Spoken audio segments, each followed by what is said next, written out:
Bienvenue sur DMG TV, les histoires mystiques. Tu es nouveau sur la page, n'oublie pas de t'abonner, de laisser un commentaire, de liker et de partager. Je vais raconter une histoire, envoie ta demande et on va te prendre ici en direct et tu vas raconter ton histoire. Ceux qui regardent sur YouTube, envoyez vos histoires au numéro WhatsApp. C'est le plus 237 655 81 90 17 et on va jouer sur YouTube, Facebook et TikTok. Voilà. Donc, ceux qui ont des histoires à raconter, commencez déjà à envoyer vos demandes et vous allez monter, nous raconter vos histoires mystiques. Pas d'histoire romantique, s'il vous plaît. Pas d'histoire de je sortais avec une fille dans mon quartier où elle était belle comme ça, après elle est morte. Il y a des histoires qui font pitié, mais ce n'est pas le but ici. On ne veut pas là pour raconter les histoires qui font pitié. Sinon, quelqu'un m'avait raconté comment il y a eu incendie chez lui, ça a brûlé tout le monde chez lui. Bon, c'est un drame comme ça là. Paix aux âmes disparues, mais ce n'est pas notre but ici. On n'est pas là pour raconter ceux qui sont morts là. On est là pour raconter des histoires mystiques. Ça doit être mystique, ça doit avoir un truc spirituel dedans. Bonsoir, bienvenue. Bonsoir, comment tu vas? Ouais, ça va très bien. Bon, ce soir, je vais raconter une histoire. Bon, c'est un peu amusant, puis en fait, ça avait aussi peur, quoi. C'était en Côte d'Ivoire, à l'ouest de la Côte d'Ivoire. Il y avait un de mes amis, nous étions les grands mangeurs de chats du quartier. Quand on dit chat seulement, là, toutes les techniques pour attraper les chats, nous on avait ça. Voilà, donc, une nuit comme ça, bon, moi j'ai vu ma maison. Il y a une télé derrière toi là. Il faut un peu t'éloigner la télé, bien éteindre la télé. Comment tu fais ça un peu? Allô? Je disais? Il y a la télé derrière toi, la télé. Je vais éteindre. Il faut éteindre, s'il te plaît. Voilà, je disais non. Que nous étions les grands mangeurs de chats du quartier, tu vois. Si un chat, quelle que soit la position, nous allons attraper. Comment. On avait toutes les techniques pour attraper les chats du quartier. Nous étions les grands mangeurs de chats. Donc, une nuit comme ça, bon, moi et lui, on vivait à 1 kilomètre. Il était 0 heure. On a cherché les chats dans le quartier, on n'a pas trouvé. Bon, moi, je vivais seul dans une villa. Mon vieux avait une villa, donc je vivais seul, tous étaient à la capitale, moi j'étais dans la villa, une grande maison. Donc moi je partais, il y avait un souci d'électricité. Arrivé chez moi, bon, il m'a accompagné devant la porte, il s'est retenu. Arrivé, dès que moi je voulais rentrer dans la maison, net, je vois le chat devant la porte. Le chat en train de manger arrêt de poisson. Il dit ah. Donc je me suis retenu pour appeler mon gars, mettre une stratégie pour attraper le chat.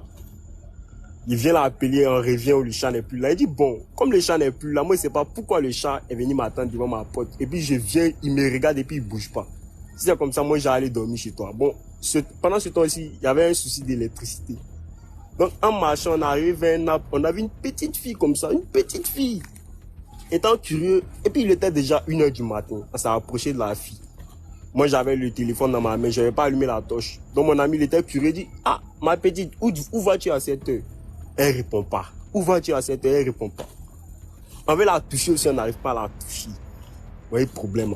Donc mon ami, pendant que mon ami discutait, moi-même j'avais déjà froid. J'ai eu peur. Il dit tiens, c'est bizarre. Hein? Donc j'ai essayé d'allumer la torche. Quand il a allumé la torche dans le visage de la fille, tous ses cheveux, on voit pas le visage est flou et puis ses cheveux sont remplis sur elle comme ça. Donc dès que moi j'ai vu la, moi elle décollé en même temps, j'ai pris la fille. Arrivé à au moins 400 mètres de mon ami, quoi, il a crié que, ah, la fille que tu l'as causée, elle là, elle n'est pas humaine, hein.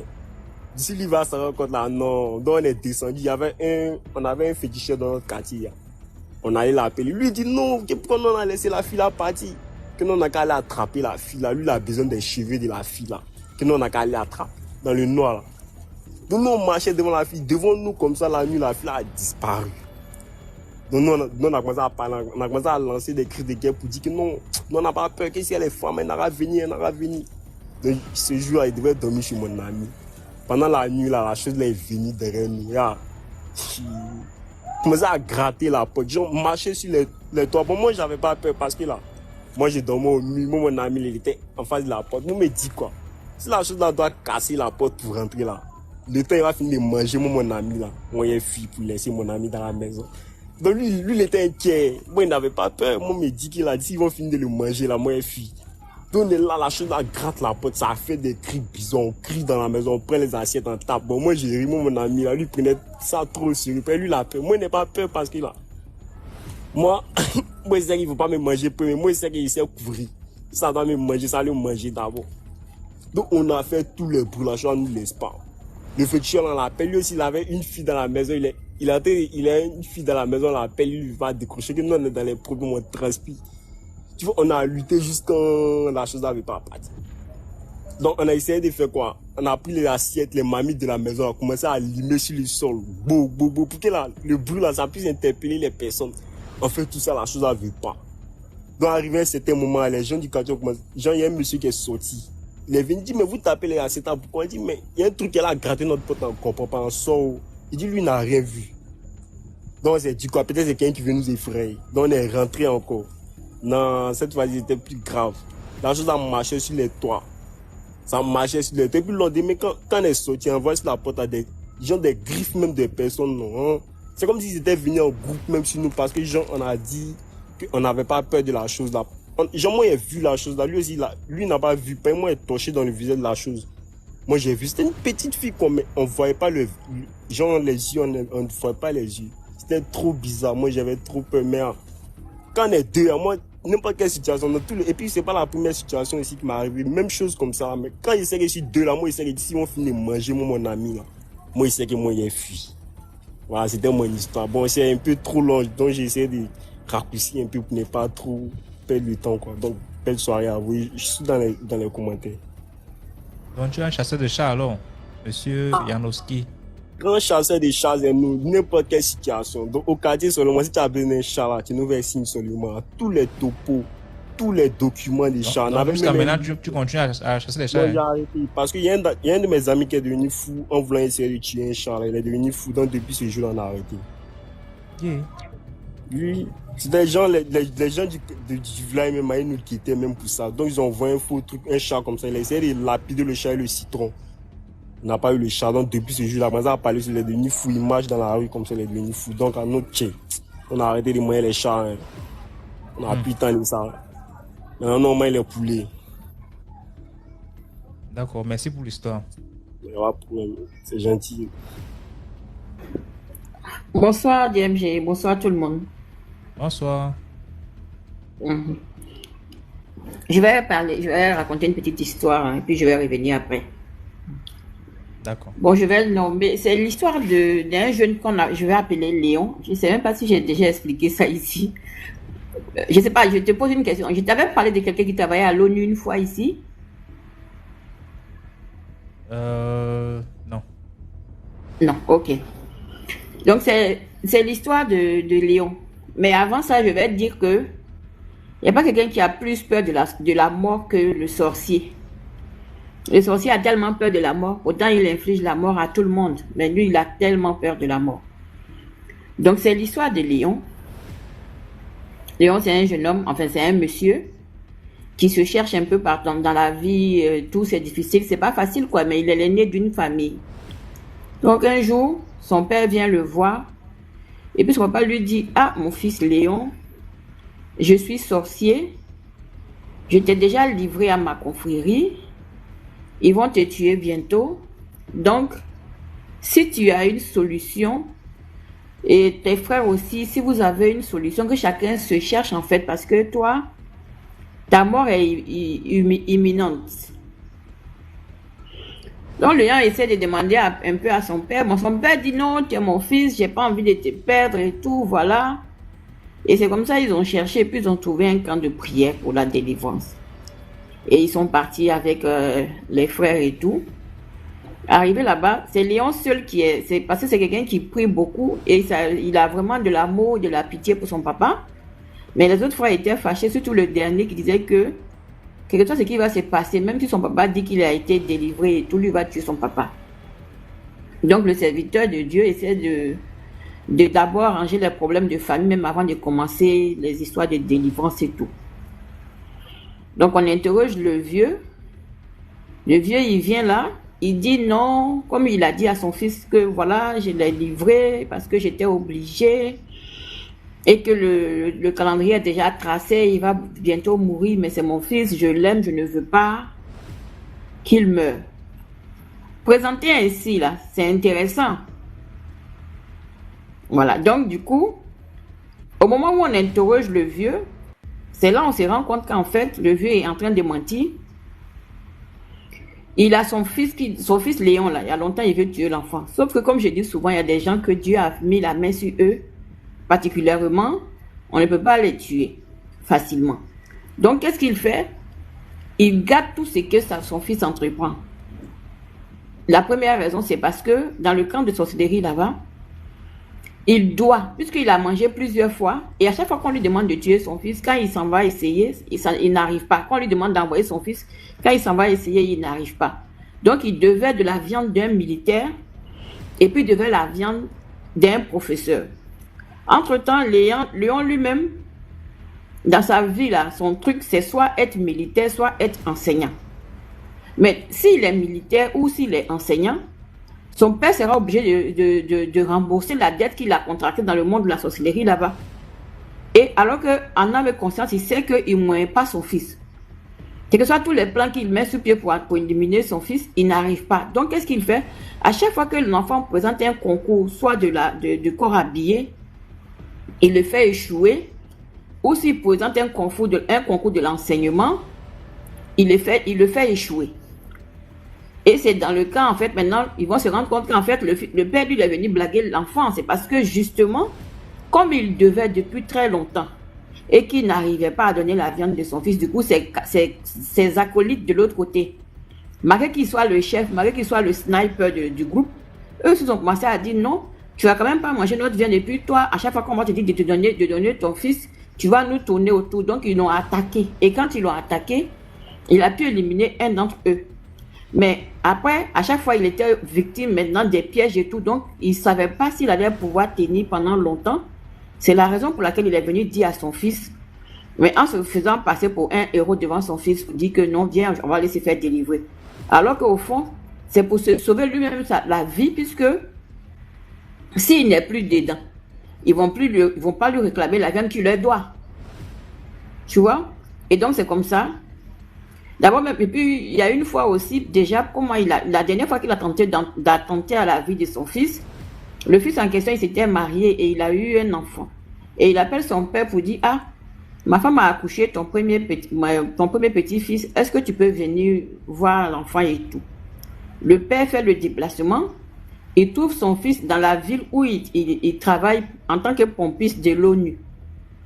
Le vieux arrive là-bas, le fils est content, et le vieux voit son petit-fils, il est content, en fait, semblant de content. Un jour, 2 jours, le vieux dit s'en va. Donc Léon dit, mais ah papa, normalement tu étais venu au moins pour une semaine, tu ne peux pas dire non. Là, je m'en vais parce que j'ai quelque chose à faire. Donc Léon accompagne son père à la gare. Au moment où le vieux va maintenant pointer le car, son fils lui tend la main et il tend la main à son fils. Et tu vois, avec le doigt, il gratte dans la main de son fils. Il gratte dans la main, c'est-à-dire, pas gratter pour faire mal, mais tu vois, il gratte un peu dans la main de son fils. Et le vieux s'en va. Dès que le Léon arrive à la maison, le lendemain, il doit reprendre le boulot. On lui dit que non, tu ne reprends pas de boulot d'abord. On lui donne une mise à pied. Après une mise à pied, ça devient maintenant un renvoi définitif. Et c'est là le vieux va dire que non. En fait, quand il est arrivé là-bas, la femme de son fils qui a accouché, il se rend compte que la femme aussi elle est dans la sorcellerie parce que comme je dis là, entre eux ils se reconnaissent. Donc c'est dans ça, comme il a vu que la femme que le fils a choisie pouvait aussi l'aider dans sa manœuvre, il n'a pas signalé à son fils que la femme avec laquelle tu es, elle est dans la sorcellerie parce que pour lui, si à 2 au moins, ils peuvent arriver à atteindre le fils. Alors que non, l'enfant aussi, il avait commencé à prier et tout, donc du coup, le père n'arrivait pas. Et c'est ainsi que au cours de la délivrance, le père va continuer ses aveux. Et moi, ce qui m'a choqué dans les aveux, il va avouer qu'il allait rendre visite à un de ses frères qui est à Abidjan. Et arrivé chez ce frère-là, il a trouvé les 3 enfants du frère en train d'étudier. Et pendant que les enfants sont en train d'étudier, il s'approche, genre, par exemple, tu vas, les enfants, qu'est-ce que vous apprenez, tout ça.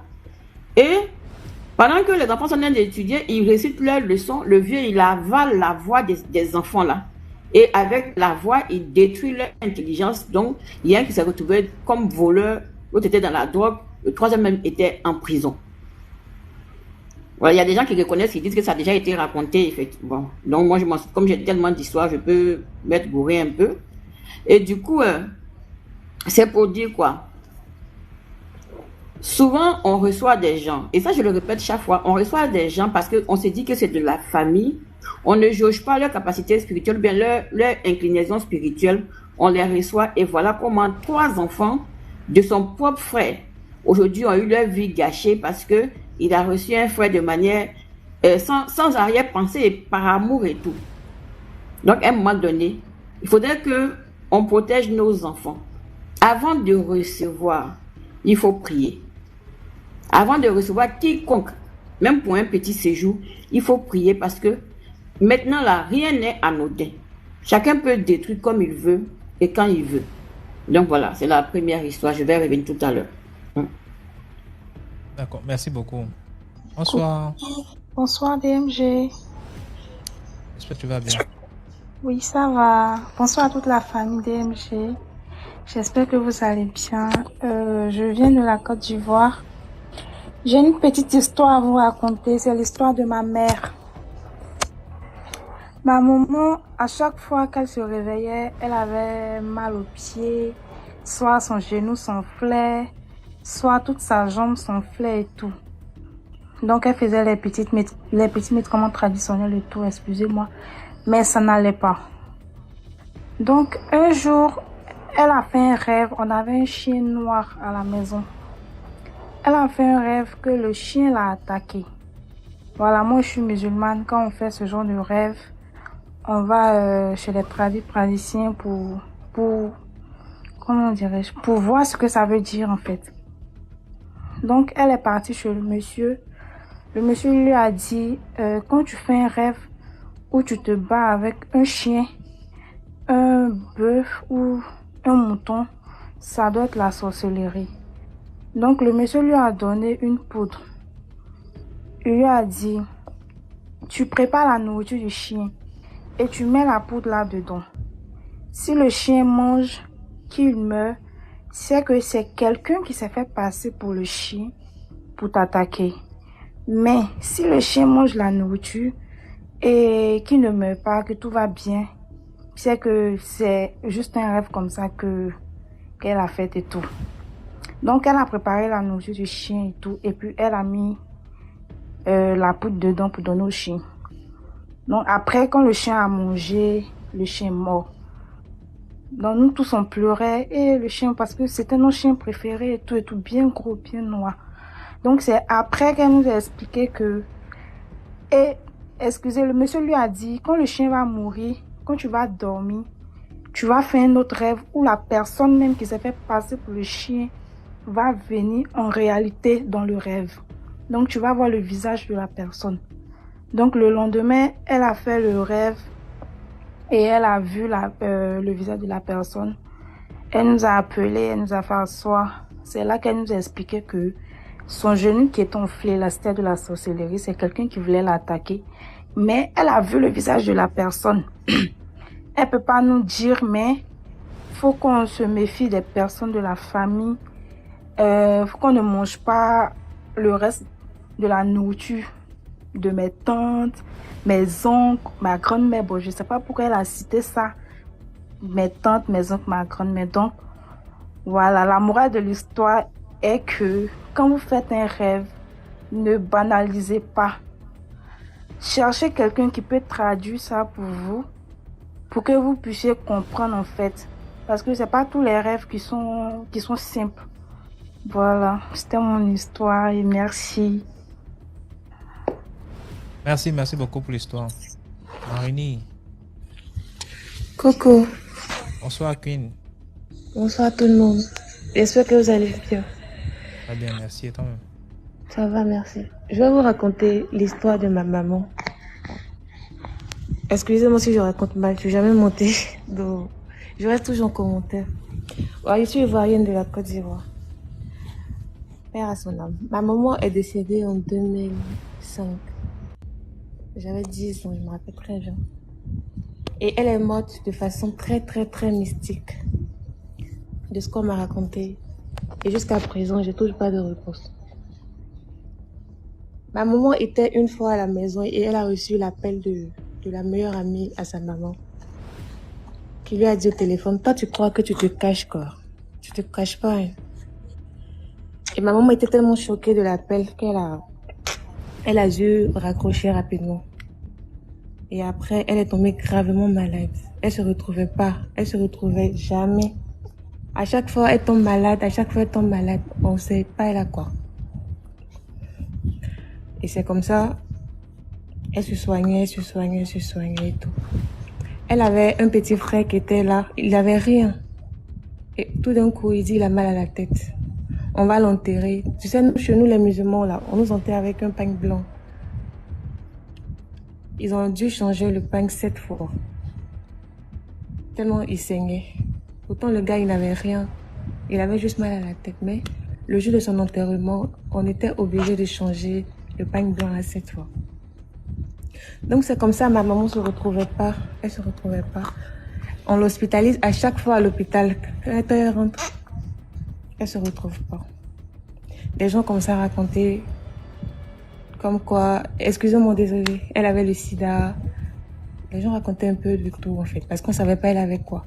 Ma maman dépérissait au point de marcher avec un poids. Ma maman est très grande. Elle faisait peut-être 1m80 ou 79. Ma maman marchait avec un bois à la fin, tellement elle n'arrivait pas à se redresser. Et pas fini, ils étaient obligés d'envoyer des messieurs à la maison pour prier sur sa tête. Parce qu'à chaque fois, elle criait qu'elle a mal à la tête. Et quand le monsieur finit de prier, quand il rentre, elle pleure. Donc ils ont laissé l'histoire de l'hospitalisation. Ils l'ont envoyé chez un monsieur, un guérisseur, qui s'appelait Baba. Quand ils sont rentrés, le monsieur l'a consulté et tout. Et après, il a demandé à voir mon papa. Et il a dit à mon papa, si je te disais d'envoyer des millions, peut-être que tu vas te démerder pour envoyer. Mais franchement, ta femme, on ne peut plus rien faire pour elle.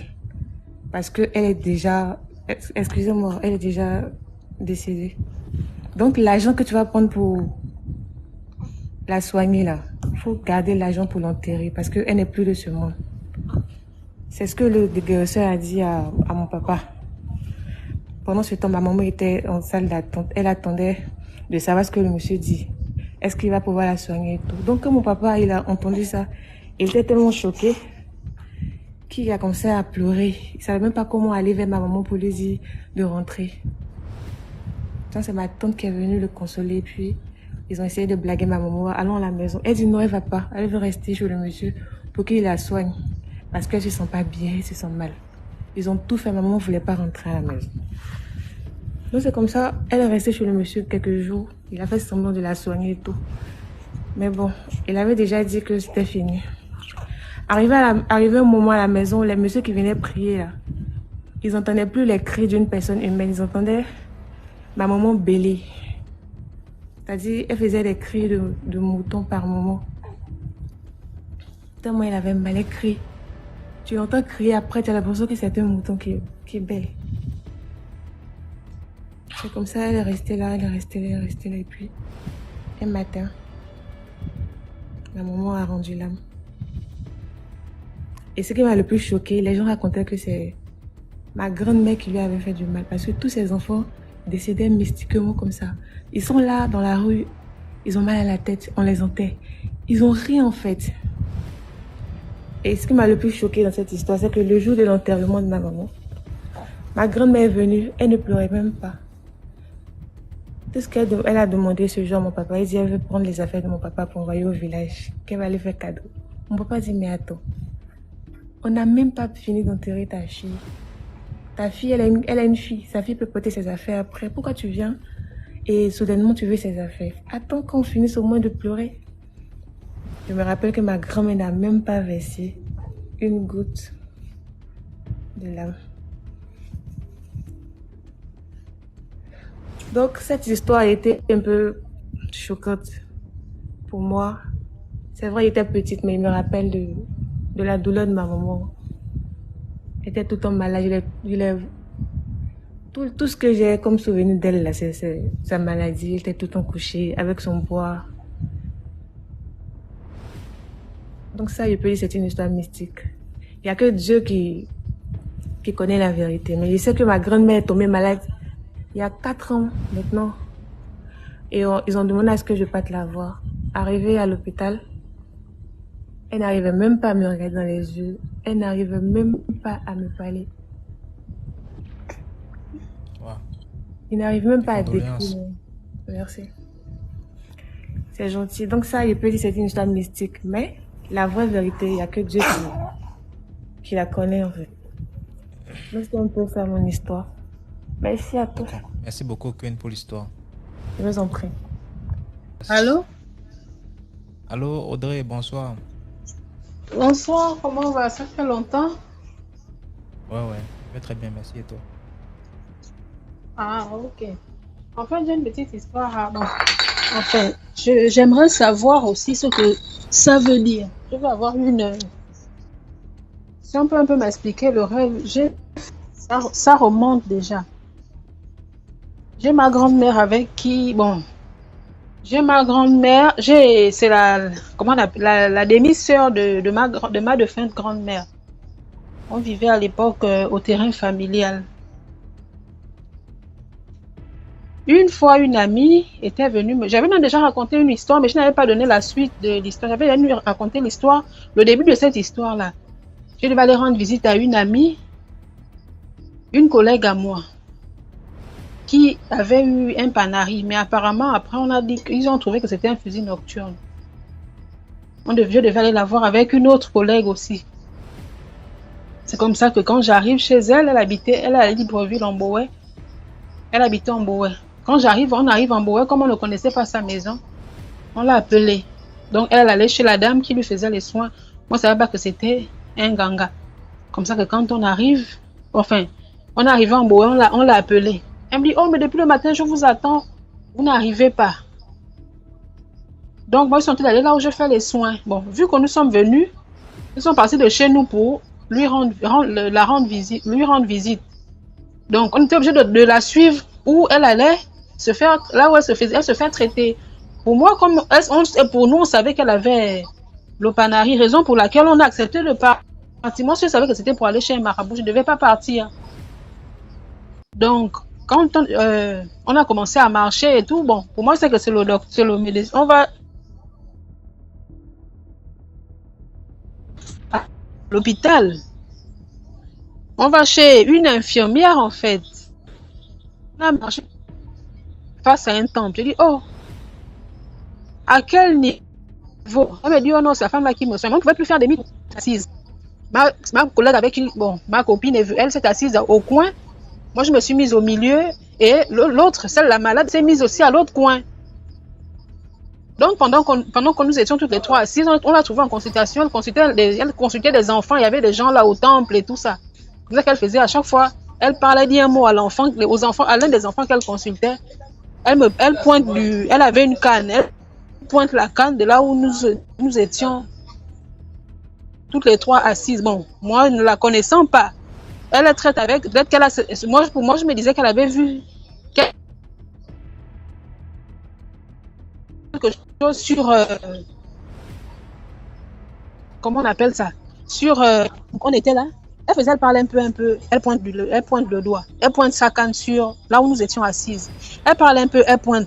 Pour moi, je me dis que bon, on ne se connaît pas. Et la consultation me dit non, je vais te parler, mais pour que je te dise ce que je vois sur toi, il faudrait que tu quelque chose. Je dis comment ça. Nous, dans notre famille, on tombe malade. Oui, je me vais un peu loin. Pour nous, quand quelqu'un qui est malade, on va directement, on va à l'hôpital. Si ça ne va pas, si l'hôpital ne peut pas traiter, on se rend à l'église. C'est l'éducation qu'on a eue. C'est depuis nos ancêtres. Et maman me disait que son grand-père leur dit que quelqu'un qui va chez un marabout chercher la vie, soit elle va enlever les habits ou elle meurt. Donc on a grandi moi j'ai grandi comme ça, c'est cette éducation que moi j'ai eue. Comme ça qu'elle me pointe, elle pointait. Après elle me dit, toi là, tu penses que ça c'est ton corps? Je tic. Après elle me dit, non, pourquoi là où tu habites, il y a le bruit comme ça, le sol est sale. Le sol où tu vis là, l'endroit où vous vivez là, le sol est sale. Je dis, Moi, je ne sais pas, hein. Peut-être les fosses ou bien, je ne sais pas. Comme sur le terrain familial, il y a des grandes, il y a des grandes fosses. Ça, c'est des verses. Ceux qui font les machins, qui utilisent de l'eau et autres là, les toilettes, il y a des fosses. Moi, je me dis que c'est la fosse parce que moi, je me suis jamais retrouvée dans un endroit pareil. Je me dis, ah, peut-être les fosses. Ça me dit non. Mais l'endroit est sale, il y a tellement le bruit et pourquoi? Et puis, quand tu as emménagé au terrain familial, tu ne faisais pas les rêves bizarres. Effectivement, je faisais des rêves où on me poursuivait avec l'enfant. Tout le temps, je faisais des rêves. On me poursuivait avec ma fille.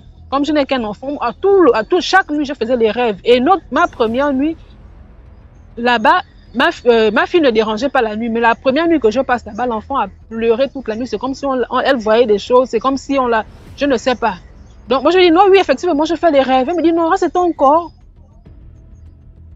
Hein? Tu penses que c'est ton corps? J'ai dit, ah, c'est mon corps depuis que ça c'est mon corps après la maternité, je suis restée comme ça, j'ai gardé ce corps-là, me dit c'est pas ton corps. Tu as les tuyaux qu'on t'a piqué et c'est dans ta famille même. Tu n'as pas un parent qui est comme machin, c'est un homme de Dieu, mais chez les catholiques. J'ai dit si. Il me dit justement, sa mère, c'est le travail que sa mère et lui font. Maman pour habitude de me dire que quand tu fais un mauvais rêve, tu cherches à repérer la partie du corps de la personne que tu vois dans le rêve. Parce que la personne qui te poursuit dans la nuit, il ne te montre pas son visage. Parfois, il peut prendre le visage de quelqu'un d'autre. Donc, quand tu fais un mauvais rêve, tu cherches à repérer un endroit. Donc, je vois... j'ai repéré les pieds de la personne. Que je voyais dans les rêves. On me disait que la personne aussi n'est pas bien. Donc, on était là. À chaque fois, en fait, elle parlait. Après, elle me dit non, on t'a piqué les tuyaux, on t'a mis les tuyaux au dos.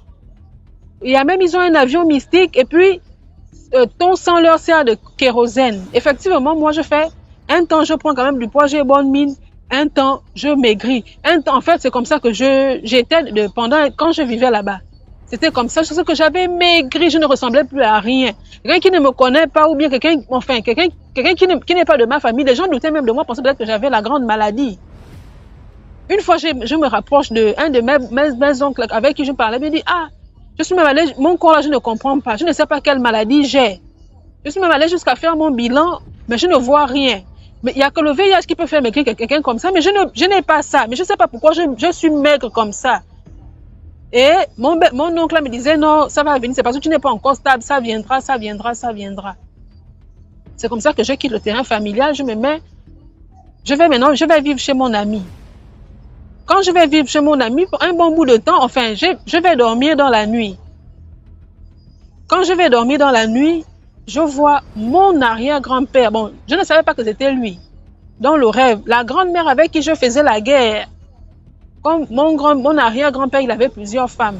Donc, la grand-mère avec qui je faisais la guerre, elle et moi ne s'entendait pas. Et mon esprit est comme ça. Quand je t'apprête, je peux venir. En fait, quand je te vois au premier contact, je t'aborde.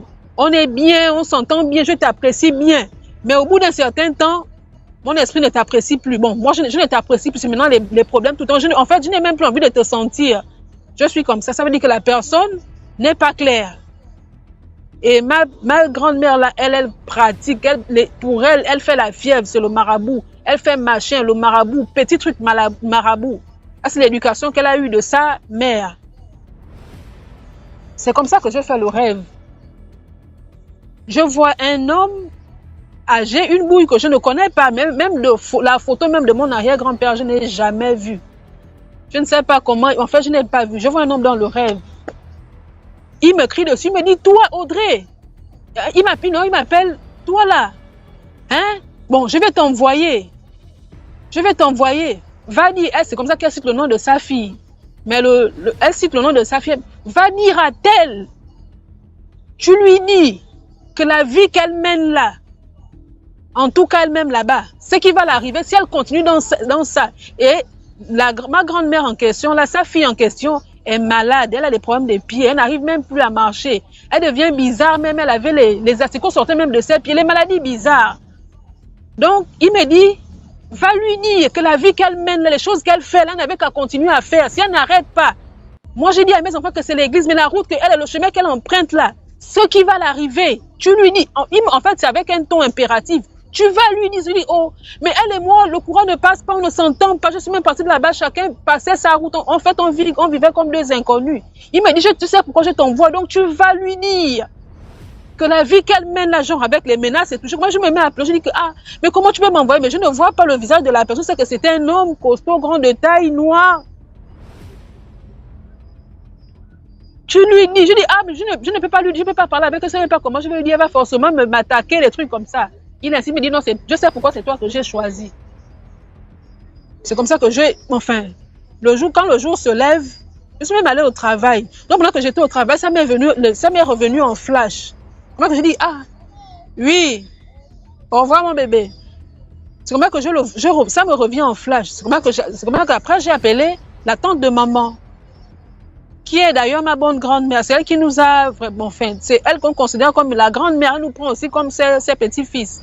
Comment que je l'appelle? Comment on s'appelle? J'ai dit, ah, copine, j'ai fait un rêve là, j'ai vu un homme. Après, je lui ai demandé, mais ton père était comment? C'est comme ça qu'elle m'a décrit comment était son père. Ça correspondait au monsieur de mon rêve. C'est comme ça qu'il me dit, c'est comme ça que je lui demande, elle me demande, il y a quoi? J'ai dit, ah, j'ai fait un rêve, hein, comme ça, mais toi, tu connais le tempérament avec ta soeur. Donc, tu sais que le courant ne passe pas. Je lui ai expliqué le rêve, elle me dit, oui, c'est de mon père. Mais dans le rêve, je n'ai même pas fini d'expliquer le rêve tellement je suis embrouillée. Mais dans le rêve, quand il a fini de me menacer, le monsieur a fini de me menacer comme ça, quelque temps après, je vais rendre visite à maman. Ça, c'est dans le rêve. Je vais rendre visite à maman. Donc, je vais lui rendre visite comme ça. Et après, elle est passée à la terrasse de maman. Je dis, ah, tiens. On m'a envoyé chez toi, hein. Bon, c'est du genre, elle est passée, mais elle était déjà passée et je la voyais maintenant de dos. Donc, elle se retourne. Comme pour dire, tu t'adresses à qui? Elle et moi, c'était le feu. Le vrai feu. Si elle fait même que quand elle passe, elle passe chez maman, à la maison devant la maison de maman, que j'étais bien tentée de rire avec quelqu'un, elle va se dire que c'est elle, c'est fini, je me moque d'elle. Donc, elle se retourne avec la rage. Comme pour dire que tu t'adresses, c'est à moi que tu t'adresses. Elle me regarde, elle me dit, qu'est-ce que tu me veux? J'ai dit, ah, c'est comme ça, on m'a envoyé chez toi, c'est un monsieur comme ça, je ne connais pas son nom, je ne le connais pas. Il m'a dit que la vie que tu t'adresses à qui? Tu parles à qui comme ça? Et subitement, pendant qu'elle parlait, j'ai regardé le sol. C'est comme s'il y avait c'est comme si elle était genre, comme quand tu es, comment on appelle ça? La fosse, quand la fosse septique est pleine et qu'on enlève la dalle là. Donc, c'est comme si elle se retrouvait à cet endroit où il y avait que les excréments, la merde. Elle se retrouvait à un endroit comme ça. Elle était debout sur cet endroit-là. Pendant qu'elle me parlait. Tu t'adresses à qui? Elle vient maintenant vers moi pour me faire la bagarre. De toute façon, elle m'avait bastonné dans le rêve, hein, bien bastonné. Après, je suis même montée, comment on appelle? En fait, c'était la maison était en étage. Donc, je monte même à l'étage. Elle me suit là-bas, elle me frappe. Elle m'avait bien bastonné dans le rêve. Mais après, j'ai expliqué à ma grand-mère. J'ai dit à ma grand-mère que, ah, voilà. Elle me dit que, ah, tu sais que les choses là, tu peux peut-être parler à sa petite soeur. C'est elle qui est quand même bien, qui comprend, elle est compréhensive, mais elle, tu connais son comportement. Donc, il faut, bon, moi-même, je vais voir comment je peux lui parler. J'ai fait le rêve là déjà une fois. J'ai encore fait le rêve 2 fois. J'ai encore fait le rêve là récemment, ça fait pas longtemps. Il m'a dit, Audrey, tu peux faire un résumé s'il te plaît, ça devient un peu long. Voilà. Il m'a toujours dit la même. Il me dit, non, je t'ai envoyé, mais tu n'as jamais fait ce que je t'ai demandé de faire. Mais moi, j'ai envie d'aller lui voir. Mais elle, je ne sais pas comment elle va prendre ça. Et pourquoi c'est à moi que ce monsieur est venu parler, a dit qu'il a 16 enfants qu'il a connus. Moi, il ne me connaît pas. Moi, c'est ce que j'aimerais savoir, en fait. Raison pour laquelle je suis là, en fait. Donc, c'était un peu ça, mon histoire.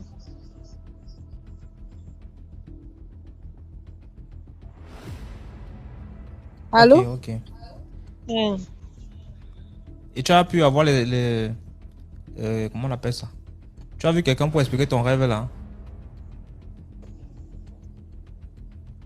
J'ai expliqué déjà à ma grand-mère, à la petite sœur directe de la mère de maman. Comme le grand-père, l'arrière-grand-père, il avait plusieurs femmes. Là maintenant, celle chez qui il m'a envoyé, c'est le côté rival. C'est la fille de la rivale de mon arrière-grand-mère. Oui.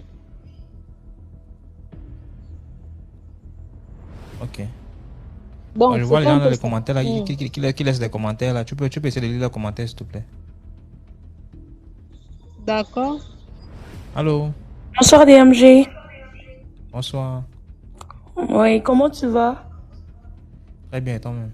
Non, ça va. Ouais, je voulais juste raconter une petite histoire. C'est une histoire qui m'a été racontée par mon oncle. Donc, il m'avait expliqué quand il était à l'université. Quand il était à l'université, il étudiait il faisait des études pour être ingénieur.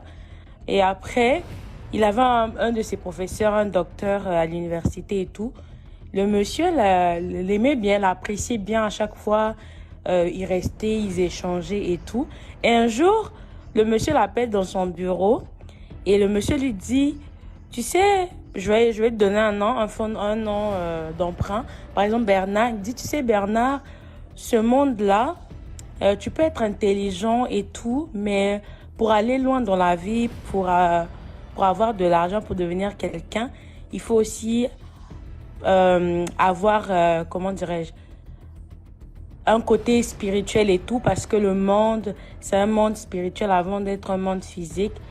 Et là, mon oncle, il dit, mais moi, je suis chrétienne, mes parents m'ont appris à aller à l'église, à prier Dieu, donc je suis pas intéressée par ces genres de choses.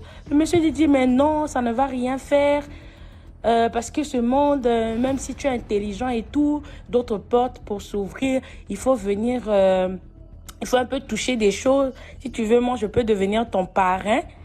Moi, je peux être ton parrain, je peux te parrainer et tout. Ça ne va rien faire. Mon frère a dit, ah, monsieur, franchement, moi, je suis pas intéressée. Franchement, moi, ma mère m'a toujours appris que non, la prière, c'est la base de tout, quoi. Donc après, mon oncle, il est parti. Il n'a plus fait attention à ça et puis commencé à éviter le professeur. Et après, un an après, le monsieur est décédé d'une façon bizarre.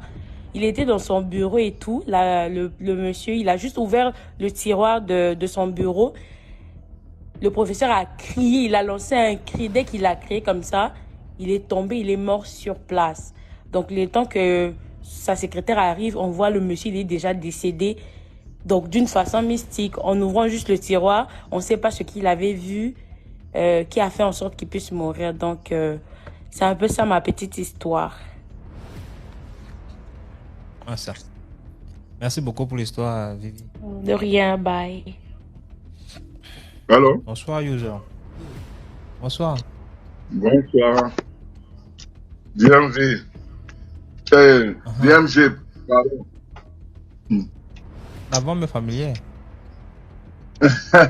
Oui, ça t'est familier. Je t'ai envoyé beaucoup d'audio. Bon, tu sais, je suis au quotidien tous les numéros. Bon, je n'ai jamais vu passer. Bon, c'est pas grave. Je sais que il y a beaucoup d'affluence et c'est ce qu'on cherche. De toute façon, on ne doit pas se décourager. Et nous vous encourageons. Je suis aux côtés de l'oncle Sam. Je suis africain. Je préfère taire le nom de mon pays, mais c'est dans l'Afrique de l'Ouest. Bon, d'abord, je tiens à encourager tous tes followers. Et c'est pas facile de venir narrer son propre histoire aux yeux du monde. Et toi-même, que Dieu te protège.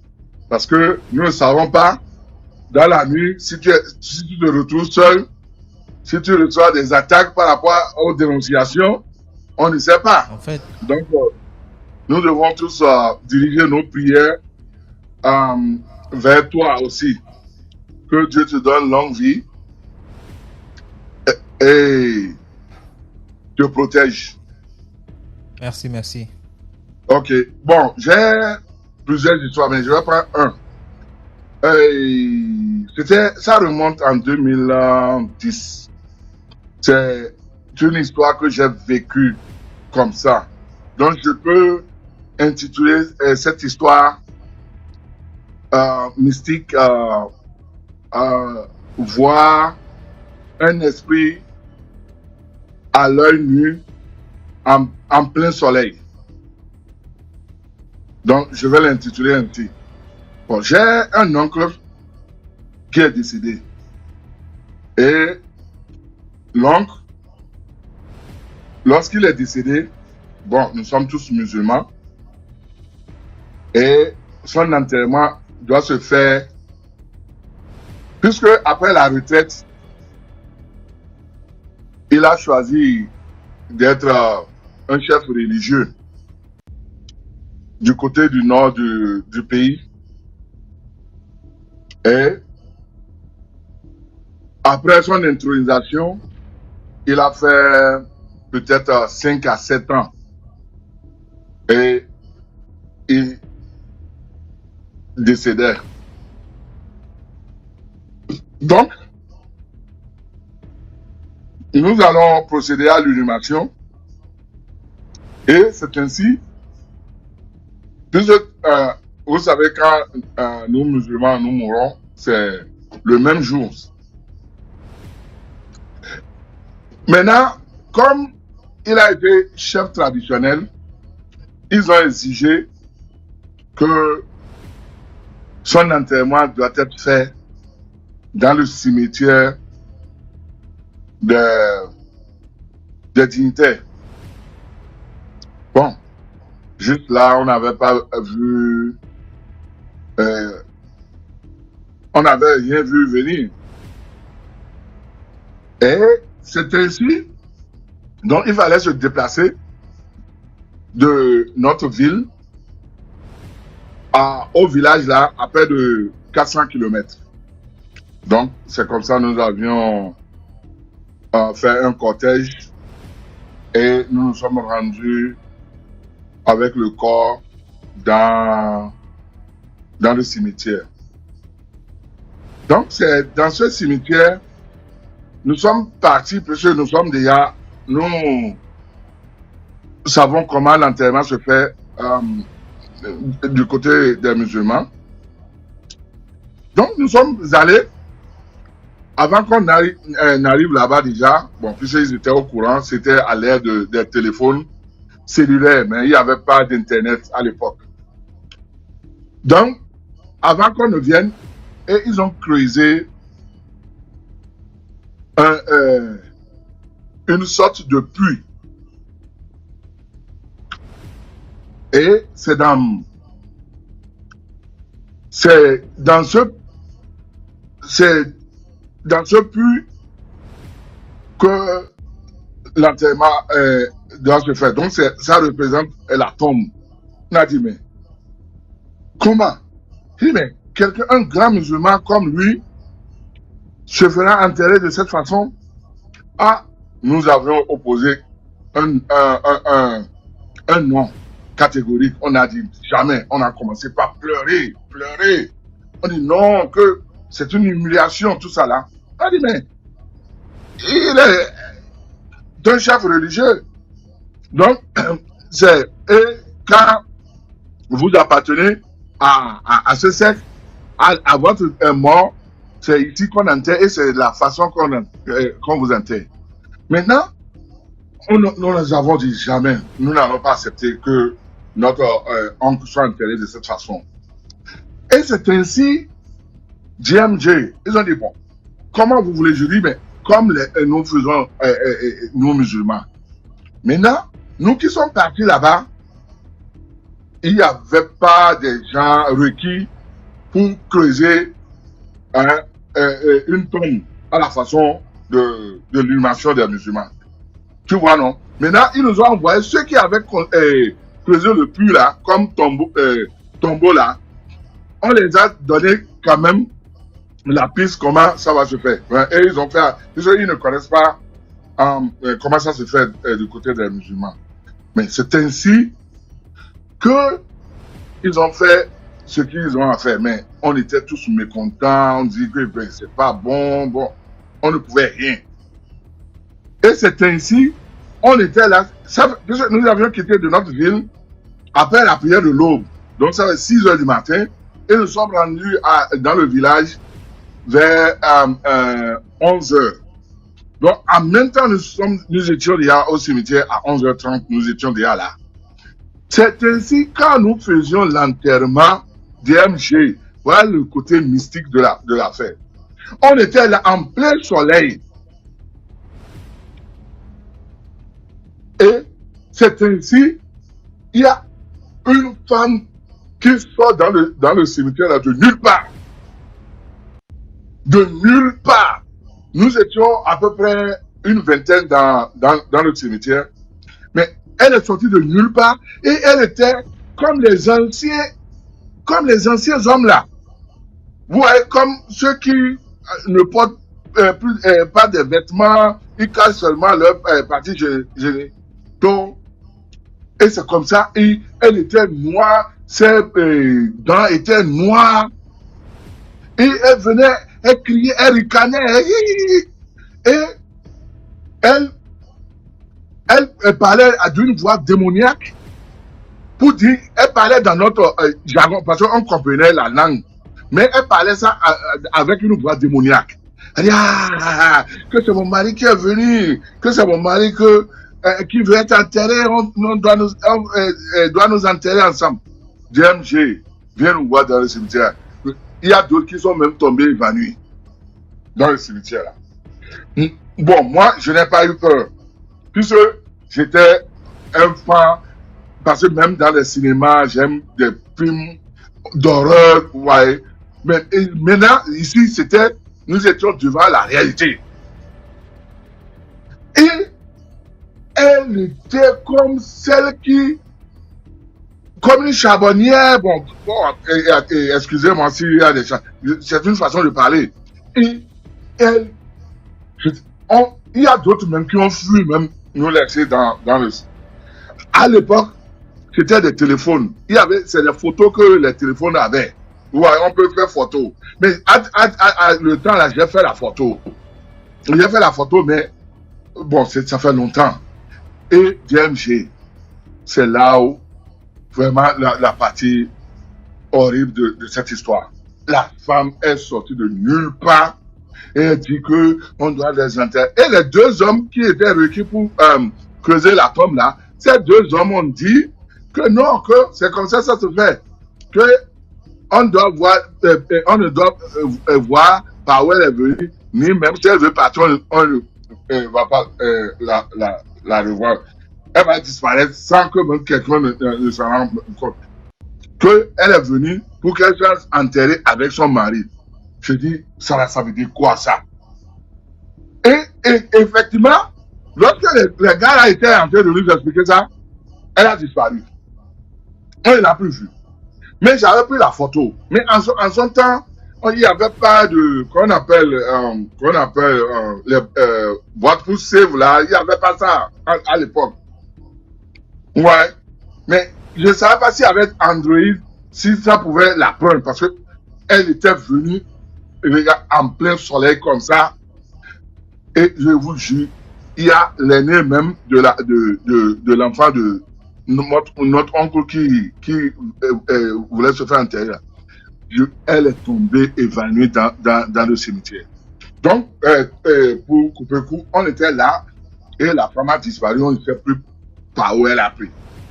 Donc, c'est pour dire que oui, c'est bon. Et quand, surtout, nous, musulmans, quand on va à la retraite pour se donner un peu de, qu'on appelle de visibilité, on aime dire qu'on veut être dignitaire, ou bien non, ou bien roitelet, ou bien quoi. Donc voilà la fin de ce qui est arrivé à mon oncle. Donc au DMG, je vous jure que ce jour-là, c'était la première fois que j'ai vu un esprit. Et c'était pas dans la nuit, dans la journée. Mais à midi pile. À midi pile. Donc voilà mon histoire. Il y a un jour, j'écoutais, il y a une dame qui dit que pour nous qui sommes en Occident, de ne pas croire que nous sommes à l'abri de la sorcellerie ou bien quoi que ce soit là. Le jour là, j'ai noté. J'ai eu une histoire mais je n'ai pas encore finalisé cette histoire. Je vais revenir pour cette histoire. Et cette histoire me concerne moi-même. Je vous jure, c'est vrai. Quand on dit la sorcellerie est digitalisée, elle est vraiment digitalisée.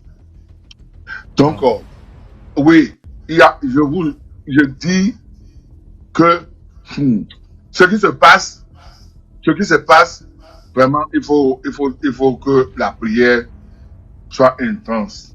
Il faut des invocations. Il faut aussi vraiment que Dieu nous protège. C'est vrai. Et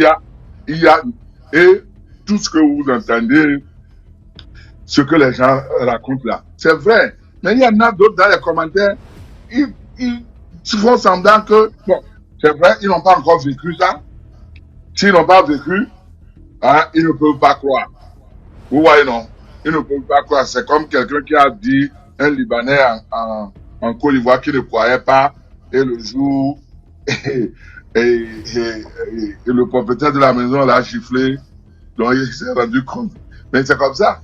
Donc, DMG, je ne vais pas monopoliser la parole. Voilà, c'est ça. Merci beaucoup.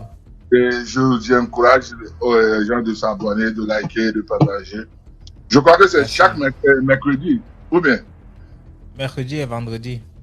Ah, vendredi à quelle heure? Toujours même 20h. 20h, heure du Cameroun? Oh oui, heure du Cameroun.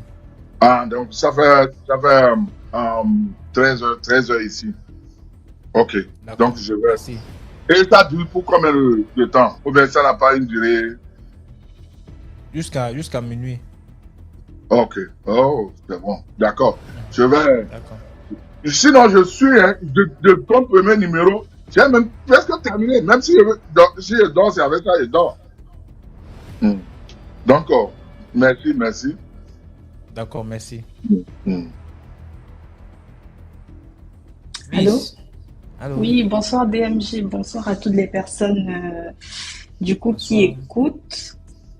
Alors, j'ai une toute petite histoire, ce n'est pas la mienne et en plus, je l'ai suivie ce soir. Du coup, je vais vous en parler parce que je me dis que ça peut édifier d'autres personnes. Alors, je suis rentrée tout à l'heure du travail et je me suis rendu compte qu'il y a une amie qui m'avait ajouté dans une story privée. Donc, j'ai écouté la story et elle parlait d'une cousine à elle qui est récemment décédée de manière mystique. En fait, la jeune fille, elle n'avait que 18 ans, elle venait d'avoir son bac et on lui a dit qu'on allait commencer la procédure pour qu'elle vienne continuer ses études supérieures en France. Donc, comme toute jeune fille, elle allait à l'université de Douala. Je ne sais pas si j'ai le droit de donner le nom. Elle a juste été inscrite comme ça pour qu'elle ne reste pas à la maison en attendant que ses papiers sortent et qu'elle voyage. Donc, elle, sachant ça, elle allait à l'école, mais pas vraiment. Donc, elle séchait les cours. Elle disait qu'elle était à l'école, mais elle partait dans d'autres endroits. Elle gérait sa vie. Et quand la famille se plaignait de son comportement, ma copine qui a donc fait la story privée disait que non, à qu'à laisser là, elle vient d'avoir le bac, que vous-même déjà, vous savez que vous êtes trop strict, donc laissez-la souffler, surtout qu'elle sait qu'elle va bientôt voyager. Donc, je comprends qu'elle ne soit pas à fond dans ses études parce que elle-même, ma copine, elle était à sa place. Elle a eu le bac et elle aussi, elle est venue, donc elle n'était pas trop à fond dans ses études au Cameroun. Juste que à l'université, sa petite cousine, elle a rencontré un groupe de filles. Le genre de filles que vous êtes toutes étudiantes, mais elles vivent. C'est-à-dire, elles ont les derniers téléphones, les appartements, elles voyagent. Donc, la petite toute naïve s'est rapprochée d'elle, leur disant que, bon, j'aimerais être comme vous, dites-moi comment vous faites. Sachant que, déjà, il faut le dire, c'était une petite qui ne manquait de rien. Elle avait son argent de baigner, elle était bien, quoi. Mais elle voulait plus. Donc, elle s'est rapprochée vers les filles qui lui ont dit, ok, si tu veux savoir comment nous, on fait pour être comme ça, on te donne rendez-vous tel jour, à tel endroit, et tu viens. Elle a dit, ok, elle est sortie de la maison, elle est partie au rendez-vous, et à ce qui paraît, on lui aurait donné des conditions là-bas. Elle a mangé de la viande humaine. Genre, elle savait que c'était de la viande humaine, mais elle a mangé, elle a bu du sang et elle devait ramener chez elle un œuf. Elle devait rentrer, ne pas regarder derrière et amener le feu à la maison. Bref, on lui a donné plein de conditions et elle a accepté. Ça veut dire qu'elle était consciente de ce que ça devait engendrer et ce qu'elle faisait. Et on lui a dit qu'en contrepartie, au bout d'1 semaine, on va te donner ou bien c'est 4 millions, ou bien c'est 5 millions. Bref, tu auras l'argent que tu veux. Elle a dit OK. Elle a ramené le feu à la maison. Juste que le délai d'attente qu'on lui a donné est passé. Maintenant, donc, elle repart vers les filles que vous m'avez demandé de faire si, ça, j'ai fait. Je nourris votre œuf chaque jour. Je pense qu'elle devait verser le lait sur l'œuf ou un truc comme ça. Et vous ne m'avez pas encore donné mon argent. Et les filles commencent à ne plus donner suite. Donc, le temps passe.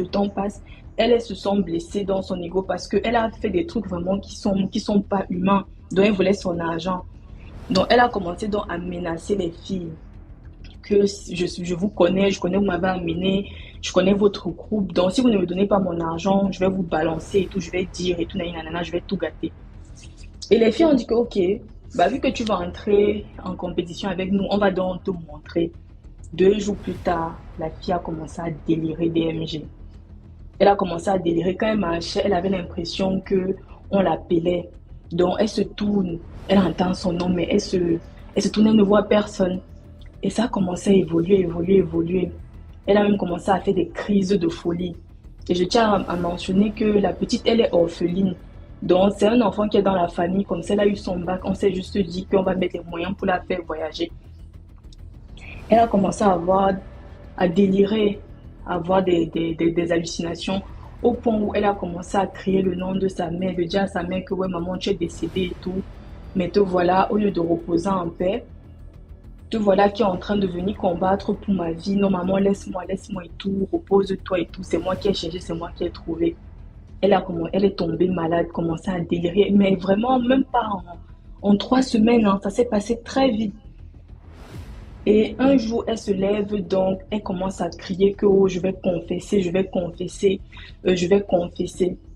C'est là où dans la matinée, elle a donc raconté l'histoire qu'en fait, elle est comme ça aujourd'hui. Et on croyait qu'en fait, c'était les gens de la famille qui savaient qu'elle allait voyager, qui voulaient en fait tuer l'enfant. Donc voilà, ça faisait déjà des problèmes dans la famille. Mais après, elle a confessé, elle a dit qu'en fait, tout ce qui est en train de lui arriver aujourd'hui, c'est de sa faute.